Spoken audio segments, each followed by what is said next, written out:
अस्सलाम वालेकुम।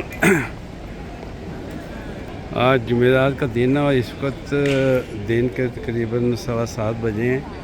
हम लाउंज में बैठे हैं और यहाँ मैं ड्यूटी फ्री शॉप के पास ही आया हूँ।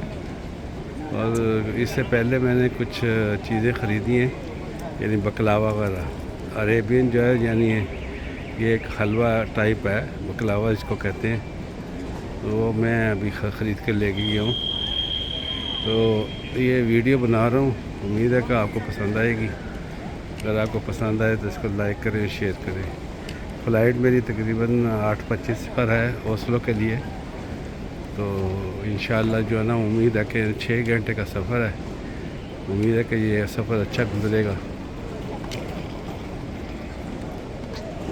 बड़ा खूबसूरत एयरपोर्ट है और ये आप देख रहे हैं जो है ना, गहमा गहमी है, सुबह का वक़्त है और इन्हें मतलब अच्छी सर्विस दे रहे हैं। ये हर जगह पर अच्छी सर्विस दे रहे हैं और मतलब होटल में और या एयरपोर्ट पर तो अच्छी होटल यानी सर्विस है।